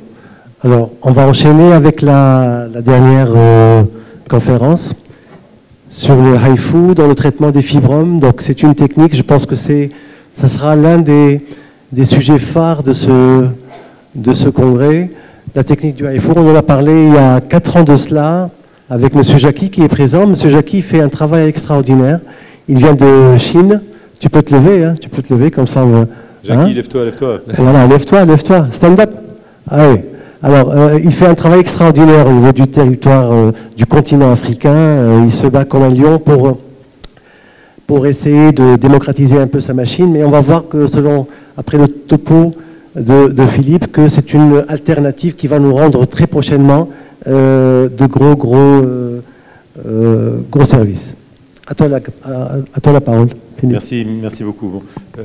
Dernière communication, c'est promis. Tenez bon. Donc, en fait, effectivement, c'est encore la même logique que celle qui a été présentée ce matin par Hervé Fernandez. C'est diminuer l'agressivité, diminuer la morbidité et trouver des solutions thérapeutiques qui répondent à un besoin. Le besoin, c'est les fibromes, mais pas que pour l'HIFU. Donc, pour qu'on soit très clair, c'est les ultrasons de haute intensité focalisés. Ce n'est pas le traitement que propose Gilles Dubernard pour l'endométriose rectale. On en a parlé ce matin. Hervé a montré un petit film, moi aussi. Donc, pour être très clair, parce que j'ai régulièrement des questions en disant « Mais alors attendez, l'HIFU pour l'endométriose, c'est pas la même machine, c'est aussi des ultrasons. Mais là, on parle des fibromes et d'autres indications que je vais vous détailler. Donc, on est bien d'accord, c'est pas le protocole de Gilles. Alors, Hervé a montré ça ce matin. On travaille beaucoup ensemble, donc on a des diapos communes. C'est vrai qu'on est passé de... J'aurais pu mettre une médiane aussi, de la médiane au Pfannenstiel. Je rappelais ce matin avec un ami que moi j'ai connu les hystérectomies par Pfannenstiel quand j'étais interne. Les patientes restaient 7 jours quand j'étais interne chez M. Lansac à Tours. Maintenant, elles restent... Moi, j'aime bien les garder une nuit. Je fais des célios une nuit parce que je trouve que c'est plus confortable pour elles, mais on peut le faire en ambulatoire. Et c'est pas la compétition. Quand vous avez des gens sur les estrades qui disent « Dans ma série d'hystérectomie, j'ai 98% d'ambulatoire », oui, très bien, mais c'est quand même pas vrai, c'est pas réaliste. Si vous faites une célio à 3h30 de l'après-midi, enfin moi, elles sortent pas, je suis plus tranquille qu'elles restent la nuit. Mais ça, c'est un autre débat. Et donc, on est passé de quelques petits trous de célio à des traitements qui font 0 cicatrice. On vous a montré la radiofréquence ce matin, et puis on vous montre l'HIFU aujourd'hui. Alors, bien sûr, l'idée, c'est aussi il y a la cicatrice, mais il y a ce qui est dans le ventre. C'est de minimiser le traumatisme qu'on fait subir aux organes, et notamment un organe aussi important que l'utérus, aussi important pour la suite de la prise en charge, et bien sûr pour les conséquences que cela peut avoir en termes de rupture utérine en cas de grossesse, etc. Donc bien sûr, si on peut ne pas traumatiser l'utérus, eh bien c'est toujours beaucoup, beaucoup mieux. Alors, ça c'est le taux d'hystérectomie en France, on passe. Finalement, on peut se poser la question, pourquoi des chirurgiens font la promotion d'une technique non chirurgicale? Ça peut paraître un peu malsain ou bizarre. Eh bien non, parce que finalement, déjà on est tous débordés de travail, et puis on est là pour améliorer la prise en charge et la qualité des soins que l'on prodigue à nos patientes. Et si ce n'était pas notre motivation, on ferait encore des césariennes par médiane sous-ombilicale, on ferait encore des hystérectomies par médiane, et puis on ne réfléchirait pas. Donc on est bien sûr tous dans le même bateau de l'amélioration de la qualité des soins. Alors il y a l'amélioration, mais il y a aussi des chiffres. Et les chiffres, vous voyez que la mortalité des hystérectomies aux États-Unis, ils en font disons 150 000 par an, eh bien c'est 150 pour 100 000. Voilà. On ne fait pas des compétitions, mais nous, en France, c'est 20 pour 100 000. Alors évidemment, on aurait tendance à dire on est bien meilleur. C'est juste qu'il y a, à mon avis, une inégalité des pratiques aux États-Unis qui est plus grande qu'en France, et notamment des formations. Et puis la morbidité, parce que la mortalité, bon, malheureusement, il y aura toujours des décès après des chirurgies, à l'induction, avec une embolie pulmonaire, avec un arrêt cardiaque pendant la procédure, mais il y a aussi la morbidité, et la morbidité, elle n'est pas nulle. Vous voyez, il y a à peu près 2000 pour 100 000, que ce soit les infections urinaires, que ce soit les hématomes de paroi, que ce soit tout ce qu'on veut. Donc, on réfléchit sur une donnée qui est quand même pas ridicule et qui n'est pas négligeable. Alors, ces ultrasons focalisés, donc, moi je raconte toujours cette histoire, je vais vous la raconter. Mon hôpital à Angers, qui est un petit hôpital, a été jumelé avec l'hôpital de Chongqing en Chine, où est basée la fabrication de cet appareil. Moi, j'avais jamais été en Chine, ça fait 5 ans, ça, 6 ans. J'avais jamais entendu parler de Chongqing, donc j'ai regardé sur Internet en disant est-ce que cette petite ville pourrait être de la taille de ma ville, puisqu'on est jumelés. Nous, à Angers, c'est 300 000 habitants. Vous, c'est 5 millions à Tunis, ça donne déjà un ratio. Et en fait, aux surprises, quand j'ai regardé sur Internet, il y a 32 millions d'habitants à Chongqing, donc on n'est pas tout à fait dans la même gamme. Donc, des médecins sont venus, moi je suis allé à Chongqing, et puis un jour j'ai vu arriver dans mon bureau Monsieur Chen, qui m'a expliqué, qui représentait la société, que quand j'irai à Chongqing, c'était avant que j'y aille, excusez-moi, il fallait absolument que je rende visite pour cette technologie. Je n'avais jamais entendu parler de cette technologie. J'y suis allé, j'ai vu les applications, ce que je vais vous présenter aujourd'hui, j'étais complètement culpabilisé. J'étais à l'époque vice-président de la Société de chirurgie en France, et quand je suis arrivé, j'ai dit à mes collègues, écoutez, voilà, on est en train de louper quelque chose, et ce d'autant que cet appareil existe en Espagne, en Allemagne, en Angleterre, et qu'est-ce qu'on fait? Qu'est-ce qu'on fait en France? Et donc l'histoire a commencé comme ça. On a eu une prise de conscience des chirurgiens en disant, c'est pas bien, on ne rend pas service à nos patientes, et donc on va introduire cette technologie en France. Et là, il y a une grande aventure qui a commencé, que je vais vous raconter. Alors, l'AIFU, donc, c'est une histoire assez ancienne, puisque il y a plus de 20 ans, 2002, que les premiers auteurs chinois ont rapporté l'innocuité et l'efficacité de ce traitement. Il y a eu une approbation de la FDA en 2004, et puis il y a eu des recommandations internationales par le NICE. Le NICE, c'est les Anglais, vous savez que ce n'est pas forcément des rigolos dans les recos, hein. Quand ils font des recos, ça ne rigole pas, je vais vous les détailler. Et puis le SGE fait également, sous la direction du professeur Verhoeven, ils ont fait aussi des recommandations. Le SGE, c'est la Société européenne de Cellio. Donc, moi, quand on m'a présenté ça, j'ai dit ah oui, quand même, c'est quand même pas mal. Alors aujourd'hui, les chiffres changent sans arrêt, mais Jackie nous précisera ça si vous allez le voir sur son stand. Il y a 227 centres, il y a des milliers de patientes qui ont été traitées. Alors bien sûr, quand vous regardez la carte, il y a deux choses qui frappent. C'est la première, c'est qu'il y en a plus en Asie, mais c'est normal. C'est l'effet de diffusion régionale, enfin à l'échelon d'un continent, mais c'est l'effet de diffusion d'une technique qui commence toujours par les pays voisinants. Et puis, ce qui vous frappe aussi, c'est qu'il n'y en a pas en Amérique du Nord, il n'y en a pas au Canada, il n'y en a pas aux États-Unis. Moi, ça m'a tout de suite interpellé. En fait, la réponse, c'est qu'en Amérique du Nord et au Canada, enfin aux États-Unis et au Canada, ils développent la technique de l'AIFU avec l'IRM. Pourquoi? Parce que c'est un monopole de General Electric et qu'ils ne peuvent pas mettre le pied aux États-Unis, ce qui va peut-être changer d'ailleurs prochainement, mais, parce qu'il y a des évolutions possibles. Mais en gros, il y a un protectionnisme et on va parler de l'IRM. Il y a de l'AIFU, mais avec l'IRM, qui à mon avis n'est pas une bonne option. Je vais vous dire pourquoi. Voilà, donc c'est quoi? Hervé vous l'a redit ce matin, c'est deux faisceaux d'ultrasons, l'ultrason avec lequel on regarde les bébés, qui vont traverser les organes, se croiser et se toucher. À l'endroit où ils se touchent, plaf, ils vont détruire l'organe, ils vont faire une cavitation et ça entraîne une nécrose de l'organe. Donc c'est une hyperthermie qui peut aller jusqu'à 85 degrés et l'énergie, quand ils se rencontrent, est 10 000 fois supérieure à l'échographie conventionnelle. Alors, c'est un concept assez incroyable, hein, de se dire que ces faisceaux d'ultrasons, au moment où ils se rencontrent, ils vont pouvoir détruire un tissu. Donc ça va bien sûr être éco-guidé. Et il va falloir avoir une IRM et puis une écho en temps réel. Je vais vous montrer comment. Alors quand les deux faisceaux ils se rencontrent, ça fait quoi? Ça fait une hyperthermie, ça fait une nécrose et ça fait une cavitation. Donc ça fait des bulles, paf, ça explose comme ça. Alors c'est un petit peu, comment dire, ennuyeux comme pratique parce qu'il faut faire des petits spots, tchic, tchic, tchic, tchic, tchic, mais c'était terriblement efficace. Alors comment ça se passe? La patiente, elle est allongée, en fait elle est sur une table où il y a un orifice et l'appareil il est en dessous. Et les faisceaux d'ultrasons, ils vont monter du dessous, je vais vous montrer ça. Et donc elle a une sédation, mais elle ne dort pas complètement parce qu'il faut qu'à la partie postérieure de l'utérus, si on va trop loin, il faut qu'elle puisse signaler qu'elle a mal, parce que sinon après ça devient dangereux pour l'utérus. Et puis elle a une sonde urinaire qui permet de ne pas avoir besoin de se lever pour faire pipi, mais aussi de pouvoir gonfler et dégonfler la vessie si on veut faire bouger l'utérus. Donc ça c'est particulièrement important. Alors ça c'est des vidéos que j'ai faites en Chine quand j'y suis allé. Donc ça c'est l'appareil, vous voyez, il y a un trou, la patiente est allongée, et l'appareil d'AIFU il est en dessous, vous voyez. Et donc il va délivrer deux faisceaux d'ultrasons qui vont se croiser dans le ventre de la patiente. Donc là, on voit une écho en temps réel d'un utérus fibromateux avec une sonde urinaire, on vient de voir le ballonnet. Et donc, la personne qui fait l'AIFU fait une cartographie des fibromes, vérifie ce qu'elle veut détruire, et puis elle va faire des petits spots, comme je vais vous le montrer là. Alors, on fait une perfusion d'ocytocine. On commence toujours par l'arrière de l'utérus, et comme je vous le disais, il ne faut pas que la patiente dorme complètement, parce que on va jusqu'à 1 cm de la séreuse postérieure de l'utérus. Et si on va trop loin et qu'elle commence à avoir mal, il faut arrêter, parce que c'est qu'on va trop loin. Voilà, on injecte un truc qui s'appelle du Sonovu, qui est bien connu des radiologues, qui permet d'optimiser la visualisation. Et la procédure dure 1 à 2 heures. Et 100%, je vais le dire après, mais 100% sont en ambulatoire, donc toujours dans la même réflexion, ça va coûter moins cher à la société, il n'y a pas d'arrêt de travail, etc. Bien, on s'inscrit tout à fait dans cette logique et qui a été décrite par Hervé ce matin. Alors voilà le Sonovu, vous voyez l'image d'en haut, c'est un fibrome en noir et blanc, et puis quand on met le Sonovu, on le voit beaucoup mieux, on voit beaucoup mieux la vascularisation.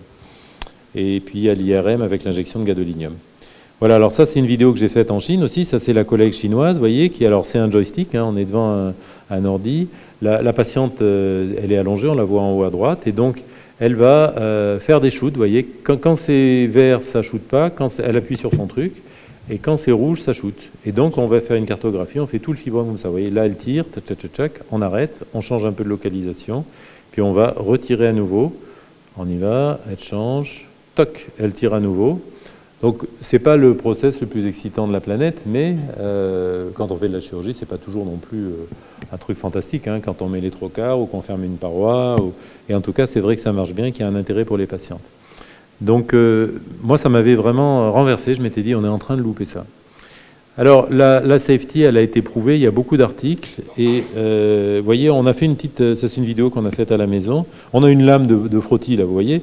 Donc, il y a l'AIFU, et quand les deux faisceaux se croisent sur la lame, ils font un impact, ils brûlent. Ils brûlent la lame en plexi, là, qu'on connaît.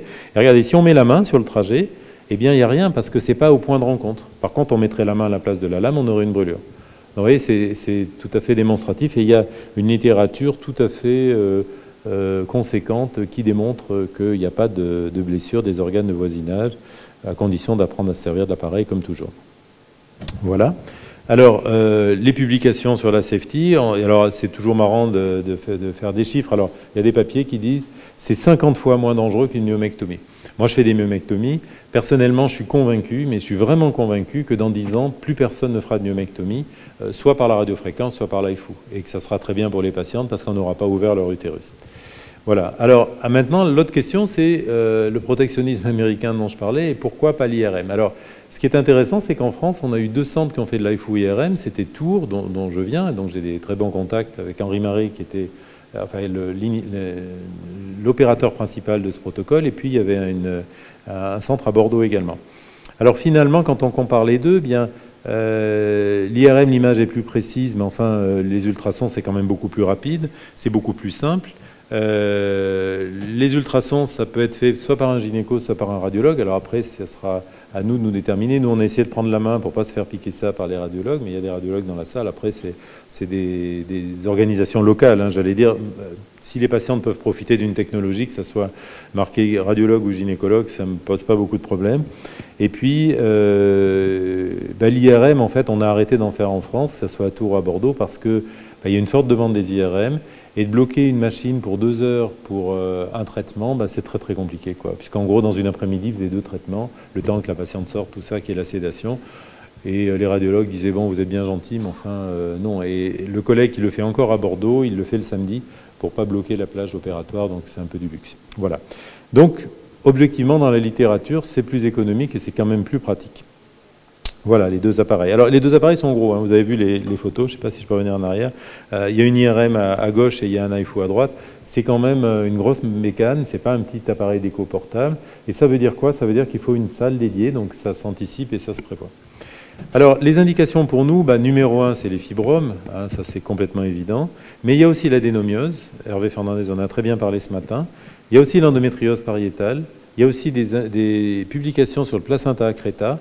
Il y a des publications sur le cancer du sein, sur le fibroadénome. Encore une fois, l'endométriose rectale, c'est un autre appareil, on n'en parle pas.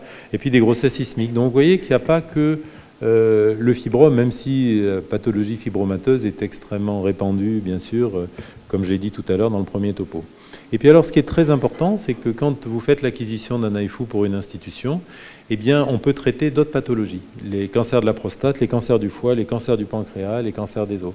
Donc c'est transversal, donc c'est pas que le gynécologue qui va l'utiliser. Et dans tous les centres, moi, que j'ai visités, il y a une utilisation par d'autres spécialistes qui en sont très contents. Donc là aussi, quand on en sera, vous en serez, nous en serons au stade de l'achat de l'appareil, et je vais vous dire où on en est en France, eh bien, il va falloir expliquer aux collègues que ça va être transversal. Donc ça, c'est très très important. Moi, la première fois qu'après la Chine, je suis allé en Espagne, à Barcelone, le collègue qui fait ça à Barcelone, il s'appelle Jordi Rodriguez, c'est un des experts européens de la technique. C'est un gynécologue, et ce matin-là, il faisait de l'HIFU à un monsieur qui avait un cancer du pancréas extrêmement douloureux, je me rappellerai toujours, parce qu'il venait d'Amérique du Sud, d'Amérique centrale, du Panama, et c'était un monsieur d'un certain âge, assez corpulent, et il lui faisait une séance d'HIFU comme ça, parce qu'il était extrêmement allergique, vous savez, le pancréas, ça fait très mal, donc là, il ne l'a pas sauvé, mais par contre, il m'a dit qu'en 2 séances, le monsieur n'avait plus mal, et qu'il a dû améliorer les derniers mois de sa vie, donc il y a aussi des indications où on ne sauve pas des vies, mais on rend service. Ça m'avait beaucoup marqué. Alors il y a des contre-indications, il ne faut surtout pas faire du colorectal, surtout pas faire de l'estomac, parce qu'il y a de l'air et là on va faire des trous. Les tumeurs du médiastin, les tumeurs neurochires, donc ça, ce n'est pas les bonnes indications. Donc en fait, si on veut résumer pour nous, on revient à la gynéco, donc il n'y a pas que les fibromes, mais c'est surtout les fibromes. C'est une technique qui n'est pas invasive, c'est une technique qu'on contrôle. Il n'y a pas d'échappement, enfin on a l'écran et puis c'est un joystick, hein, on appuie sur un bouton. C'est une technique qui est rapide, il y a une sédation, c'est que de l'ambulatoire et il y a très très peu de complications. Alors il y a eu des recommandations qui ont commencé au Canada en 2015, mais bien sûr la littérature a beaucoup évolué. Les plus importantes c'est celle-là, c'est celle du NICE dont je parlais tout à l'heure, où ils ont fait une méta-analyse des essais et ils conseillent l'utilisation de l'HIFU, mais dans des centres spécialisés comme toujours. Enfin, je crois qu'on n'est plus à l'ère où on va dire je vais m'acheter un HIFU puis je serai le seul à faire ça dans mon jardin, ça c'est terminé. Les résultats de la méta-analyse du NICE, ils sont quand même extrêmement importants et je vais insister sur 2 points. Le premier, c'est qu'on a 50% de régression des fibromes à 3 mois, mais que ça continue. C'est-à-dire que la même séance, qui a duré 1 à 2 heures, eh bien, vous voyez, ça s'améliore. À 6 mois, il y a 66% de régression des fibromes, et à 24 mois, il y a 83%. Donc, quand on revoit la patiente, quand on va revoir nos patientes au bout de 3 mois, il faut leur dire, attendez, l'aventure n'est pas terminée, ça va continuer à régresser. Très peu de complications, des brûlures au 3e degré, moins de 1%, des perforations intestinales, moins de 0,4%. Et en fait, c'est toujours été dans des débuts d'expérience et la société, pour en avoir beaucoup parlé avec eux, ils ont 2 choses extrêmement importantes. C'est quand vous achetez un appareil, ils délèguent un expert technicien qui vient vous tenir la main pendant 3 mois. En Chine, on rigole pas. On vous dit, tu vas à Tunis 3 mois. Le gars, il part à Tunis. Jackie, c'est comme ça que ça se passe. Et puis, la deuxième chose, c'est que vous avez un call center 24 heures sur 24. Et si vous êtes lâché, vous avez le permis de conduire de l'HIFU, on vous dit bon, bah, c'est bon, vous en avez fait tant, c'est bon, vous pouvez le faire, mais vous êtes quand même embêté, l'expert est reparti en Chine.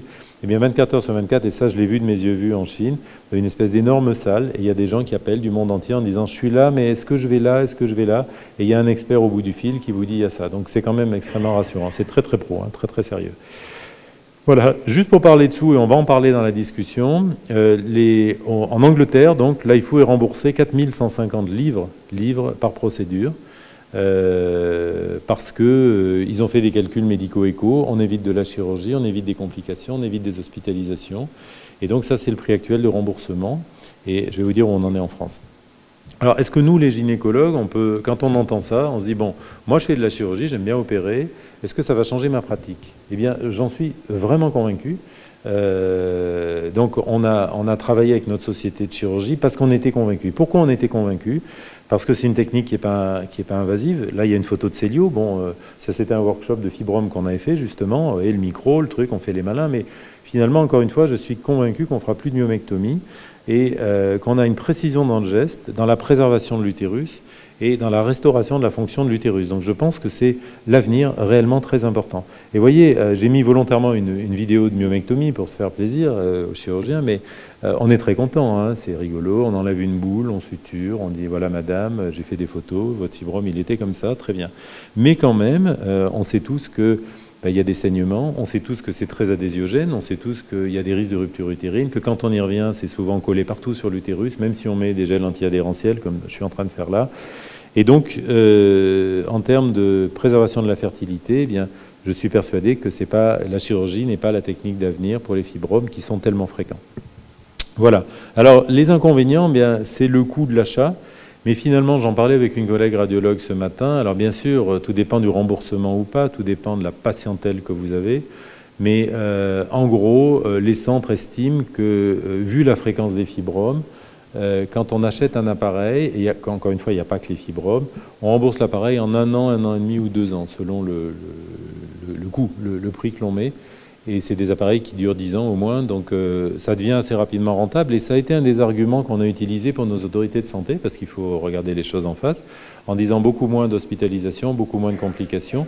Et d'ailleurs, en Allemagne, où l'AIFU est développé, ce sont les sociétés d'assurance qui sont allées voir les pouvoirs publics en disant il faut l'AIFU parce que ça coûte moins cher et parce qu'il y a moins de complications. Et il y a des AIFU en Allemagne.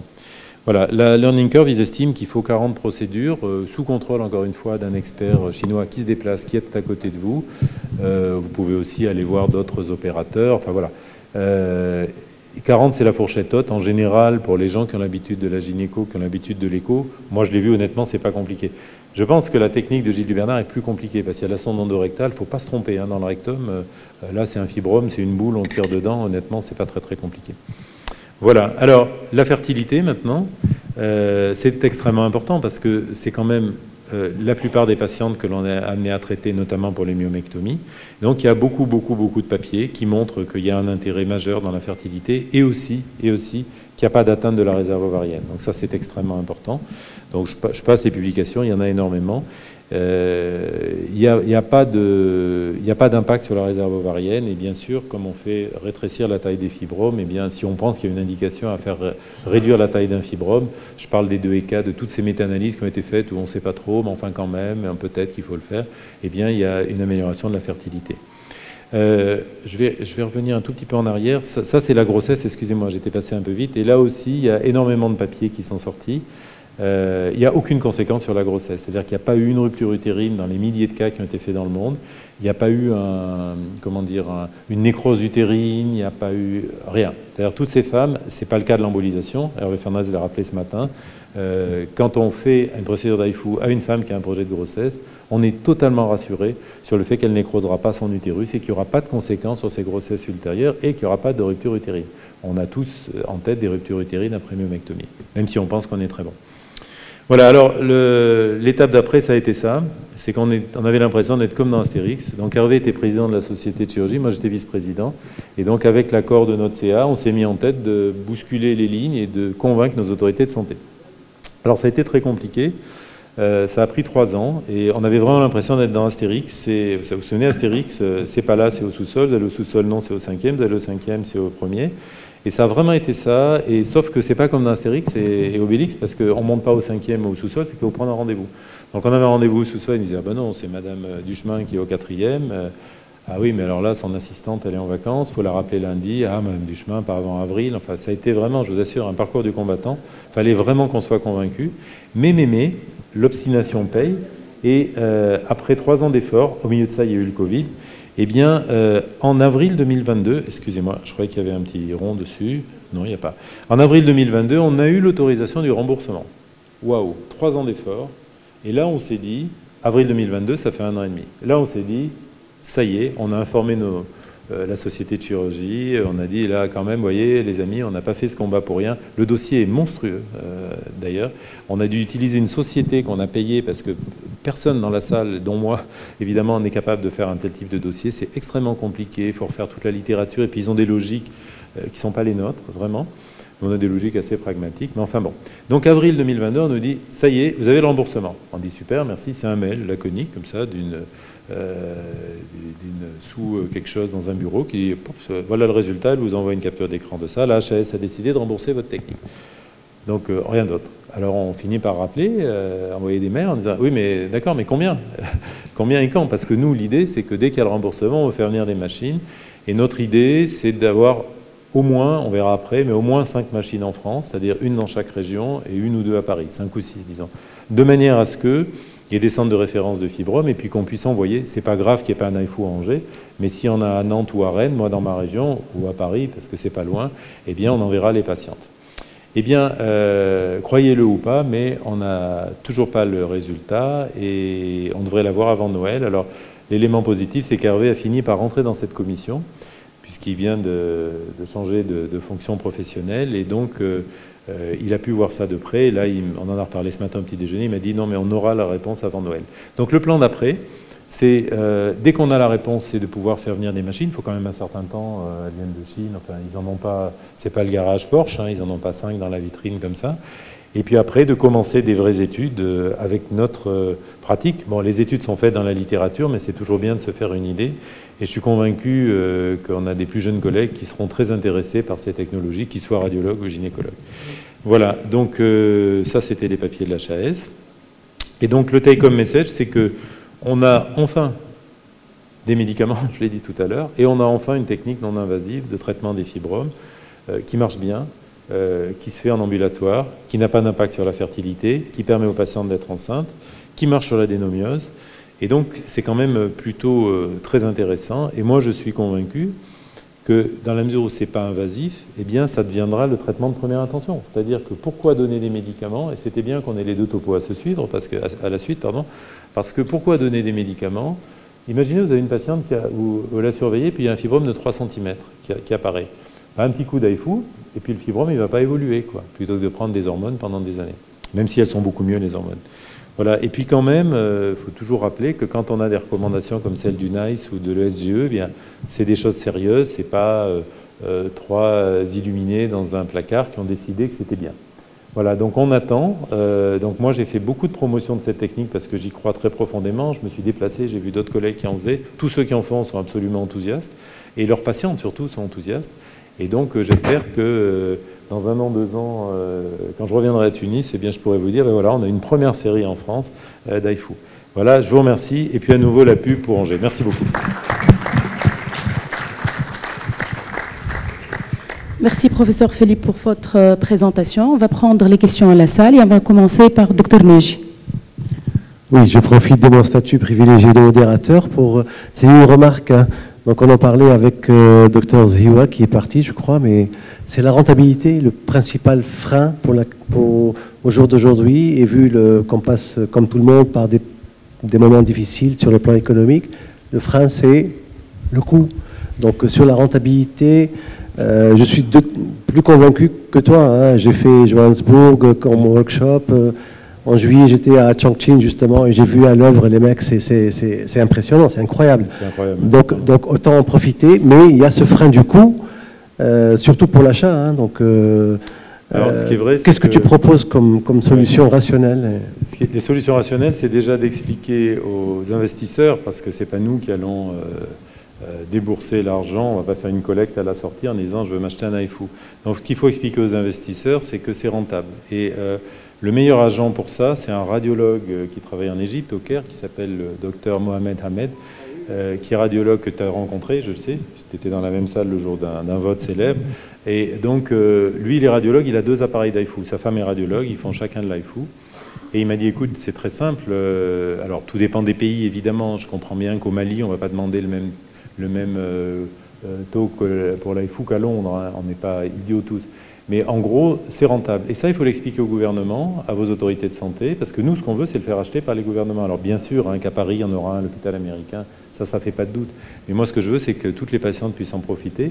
Et nous, je vous assure qu'on est parti de très loin. Je faisais l'imbécile avec Astérix, mais les gens qu'on a eu en face de nous, 1, ne connaissaient pas, puis 2, on dit ça en premier ressort, en disant, écoutez, vous êtes gentils, mais enfin, regardez le prix. Et on leur a fait des simulations, et ça, la société a des tableaux, en disant, ça devient rentable relativement rapidement, puisque c'est au bout d'1 an, 1 an et demi ou 2 ans, selon le nombre de fibromes que vous traitez dans une semaine.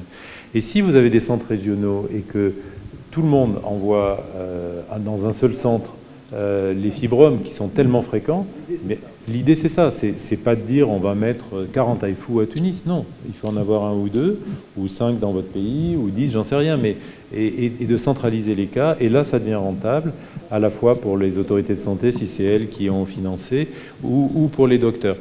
Je vais quand même dire, est-ce qu'on se pose une question quand on change une IRM? Vous connaissez le coût d'une IRM? Il n'y a pas de discussion, il faut des IRM.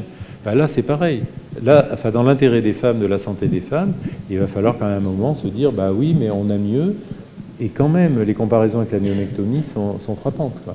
100% d'ambulatoire, 0 complication. Elles reprennent tout le travail au bout de 3 jours. Voilà. Et je vous dis, les caisses d'assurance allemandes ont résolu cette question en imposant, en disant, nous, on veut des AIFU parce que ça coûte trop cher de réopérer les patients. Donc c'est ça en fait. Alors bien sûr que quand on regarde le prix au premier truc, on dit, bon, ben, comment est-ce qu'on va faire? Mais je suis convaincu, nous on l'a fait avec nos autorités de santé, je suis convaincu que c'est ça la solution, pour répondre à ta question. Et dans Philippe, dans l'excellente communication comme d'habitude, dans le même ordre d'idées, la Société tunisienne de gynéco est en train de réfléchir entre le ministère de la Santé publique et l'ambassade de Chine. Vous savez très bien que dans notre pays, la Chine est en train de nous aider et j'avais discuté avec le représentant éventuellement, est-ce qu'il y a une possibilité que la Chine éventuellement nous aide un peu dans le sens machine qu'on met dans un service de radio et là, ça c'est éventuellement pour la faisabilité. Maintenant j'ai deux petites remarques. Il fallait peut-être insister aussi quand on a des antécédents de polymyomectomie que cette technique-là, elle est contre-indiquée parce que vous risquez de brûler ce qui est en dessous et notamment les anses intestinales. Et puis, comme on n'a pas de preuves histologiques, et bien que la fréquence des sarcomes ou des fibromes atypiques est très très faible, qu'est-ce que vous en pensez des gens qui font, et actuellement on est en train d'écrire là-dessus, des biopsies systématiques avec une preuve histologique et après ils enchaînent avec AIFU? Alors ça, merci pour tes deux excellentes questions. Donc déjà une remarque sur la première remarque que tu as faite sur l'aide éventuelle de l'ambassade et de la Chine. C'est pas moi qui vais savoir répondre, mais Monsieur Chen qui est là. Mais effectivement, il y a différents montages. Il y a aussi des sponsors qui voient un intérêt en se disant si c'est rentable dans 1 an et demi, 2 ans, ben on va gagner des sous et on met de l'argent sur la table. Bon. Mais peut-être que les autorités chinoises, effectivement, ont des programmes. Ça, je peux pas répondre. Excellente remarque sur la polymyomectomie, c'est sur une diapo mais je suis passé un peu vite et merci pour ta vigilance parce que ça c'est très important. Les patientes qui ont eu des polymyomectomies, effectivement il ne faut pas leur faire d'AIFU parce qu'il y a un risque de brûlure intestinale, on le sait bien parce que les anses sont adhérentes à la face postérieure de l'utérus et que donc là il y a un risque important. Ça c'est une très très bonne remarque. Une remarque intermédiaire avant la dernière question. Si la société tunisienne est dans le process, on peut avec Hervé t'envoyer le dossier qu'on a fait, si ça peut aider. Alors, c'était il y a 3 ans, la littérature a un peu évolué, mais si ça peut être utile, moi je le fais avec grand plaisir. Et la dernière question, c'était... Ah oui, les microbiopsies. Alors ça, c'est très important. Alors, effectivement, on a vu le topo précédent de notre collègue radiologue, encore une fois, qui était vraiment remarquable. La grande angoisse des gynécologues, c'est de louper un sarcome. Le sarcome, c'est 1 sur 2000 fibromes. Donc déjà, quand même, c'est pas le plus fréquent. Ce qu'il faut dire, c'est que toutes les patientes ont une IRM, là. Toutes ces patientes qui ont un AIFU, forcément, elles ont une IRM. Toutes. Moi, je ne fais pas une IRM à toutes les patientes qui passent devant chez moi et qui ont un fibrome, parce que si elles ont un fibrome à l'écho de 3 cm et qu'elles ont 30 ans, je ne vais pas leur faire une IRM. Mais là, toutes celles qui sont traitées ont une IRM. Donc ça, c'est le premier élément de réponse. Après, pourquoi pas faire des biopsies? Le problème des biopsies, c'est que on peut être à côté, hein, donc c'est pas non plus une garantie à 100%, mais pourquoi pas? C'est un axe de réflexion qui est très intéressant. Et ça complique un peu ça alourdit la procédure quand même. Docteur Bidessi? S'il vous plaît, j'ai 2 petites questions. Pardon. Premièrement, l'évolution de ces fibromes traités, surtout s'ils sont volumineux. Et deuxième question, à vous entendre, vous avez très bien fait. On devrait ne plus opérer et résoudre tous les problèmes de tous les fibromes. Alors, les limites réellement sur le nombre et le volume doit bien avoir une limitation. Oui. Non, c'est une très bonne question, je vous remercie de l'avoir posée parce que le cœur du débat il est là. Alors, premièrement, on va continuer à opérer. Lorsque j'ai dit je suis convaincu qu'on ne fera plus de myomectomie, c'est je suis convaincu qu'on ne fera plus de myomectomie sur des fibromes de 8 cm chez une patiente infertile qui a un type 3 par exemple. Ça, j'en suis convaincu, que ce soit la radiofréquence ou l'AIFU. Mais je suis aussi convaincu, Hervé Fernandez l'a bien montré ce matin quand il y avait des photos de gros utérus. Et puis, il faut être réaliste. Moi, je travaille à Angers. Je ne travaille pas à Ouagadougou, au Mali. Les fibromes africains, c'est une autre réalité. J'ai fait ce topo en Guadeloupe. Les gens m'ont rayonné, ils m'ont dit t'es très gentil, mais nous, on a des patientes afro-caribéennes qui ont des fibromes qui font 12 kilos, donc c'est pas du tout pareil. Alors, c'est pour ça que votre question est particulièrement importante. Donc, on estime que c'est le fibrome standard qu'on traite par HIFU. La question qui est souvent posée, c'est quelle est la taille et quel est le nombre. Alors, la taille, c'est jusqu'à 10 cm et le nombre, c'est 2 à 3. Et après, on peut aussi faire, quand il y en a beaucoup, en 2 fois, par exemple, ou en 3 fois. Parce que comme c'est de l'ambulatoire, comme il n'y a pas une AG, comme on ne prend pas de risque, voilà. Mais bien sûr que le fibrome africain, entre guillemets, que l'on connaît, on ne va pas traiter tous les fibromes par HIFU. Néanmoins, l'actuelle présidente de la FIGO, puisque vous savez que je remets un peu ma casquette FIGO pendant encore quelques temps, là je suis dans la queue de comète, moi j'ai interrompu mes fonctions au mois d'octobre, là au Congrès de Paris. L'actuelle présidente qui a pris ses fonctions à Paris pour 2 ans s'appelle le docteur Anne Chiara, elle est kenyane, et elle en fait un combat personnel, Monsieur Chen est au courant, d'amener cette technologie en Afrique pour que les femmes africaines puissent en bénéficier. Donc bien sûr, ça ne sera pas toutes les femmes africaines, mais si un certain nombre de femmes africaines peuvent en bénéficier, eh bien, ça sera déjà bien, sachant qu'il y a des appareils en Afrique du Sud déjà. Est-ce que j'ai répondu? Oui, très bien. Reste l'évolution de ces fibromes. Voilà, je me disais que j'avais oublié quelque chose. L'évolution des fibromes. Alors ça aussi, c'est une question qui est extrêmement importante. Les fibromes, ils ne disparaissent pas. Ce n'est pas une baguette magique, c'est une fibrose. Ils font de la cavitation, ils involuent. Mais il reste un chewing-gum là, il reste quelque chose plus ou moins gros. En tout cas, ils ne sont plus actifs. Mais il reste quelque chose, il reste un nodule. Mais bon, si on passe de 10 cm à 3-4 cm, c'est quand même pas très grave, quoi, en termes de compression, etc. Docteur Zig. S'il vous plaît, en cas d'endométriose, là où il y a souvent des adhérences digestives associées, est-ce que c'est une contre-indication? Moi, je ne prendrai aucun risque et je le mettrai comme contre-indication. On a suffisamment de fibromes purs, entre guillemets, où on ne prend pas de risque, c'est pas la peine de se compliquer la vie. Oui, moi, je crois qu'il ne faut pas prendre de risque. C'est une contre-indication? Plutôt, oui. Je pense qu'il ne faut pas jouer. Par contre, si c'est une endométriose rectale, comme on a vu ce matin, ça peut être intéressant de faire de l'HIFU avec la sonde Focal One par voie transrectale. S'il n'est pas trop gros, s'il n'est pas trop haut, enfin... Voilà, c'est pour ça que les chirurgiens ont encore des beaux jours, il ne faut pas s'inquiéter. Si pour les fibromes stade 3 oui. et PMA, est-ce qu'on peut résoudre l'affaire faisant ce traitement et ensuite on fait la PMA? Ah oui, tout à fait. Alors ça, il y a des papiers là-dessus. Alors ça, c'est une bonne question. La question, c'est le fibrome stade 3. Est-ce qu'on peut traiter par HIFU et faire la PMA après? C'est bien ça. Je me permets de répéter la question, mais je ne suis pas sûr que tout le monde avait entendu. Oui, absolument. Et il y a des séries là-dessus qui montrent que ça optimise... Je suis passé un peu vite, parce que je ne voulais pas que ça dure 2 heures, mais il y a une littérature très riche là-dessus, et ça optimise la PMA, absolument. Absolument. Et moi, c'est ça mon idée, c'est-à-dire qu'effectivement, monsieur a raison, ça ne sera pas toutes les patientes, évidemment, que s'il y a 17 fibromes, il fait 15 kilos, ben non, ça ne sera pas à l'HIFU. Mais par contre, il y a quand même un grand nombre de patientes où on va optimiser. Et si ça devient une technique accessible très facilement, comme je vous disais, la patiente de 30 ans qui a un fibrome de 3 cm, on la traite un petit coup, comme ça évite qu'il grossisse, et que si à 35 ans, elle veut faire un enfant, ben elle sera beaucoup moins gênée. Et puis, on procède à la PMA. Absolument, tout à fait, oui. Merci. Une petite question, s'il vous plaît, pour les indications de les myomes classés 0 à 2, oui. Les intracavitaires. Dans le plan en fertilité, il y a une indication d'opérer. Est-ce qu'il y a une place pour l'HIFU pour ces types? Non. 0 place, là. Là, c'est clair. Les fibromes intracavitaires, il faut faire une résection hystéroscopique. Ça, il n'y a absolument aucune place pour l'HIFU. Aucune. Merci. Non, bien sûr. D'accord. Merci de la question, ça, c'est très important. Alors, encore une fois, merci Philippe pour merci beaucoup, ce magnifique topo.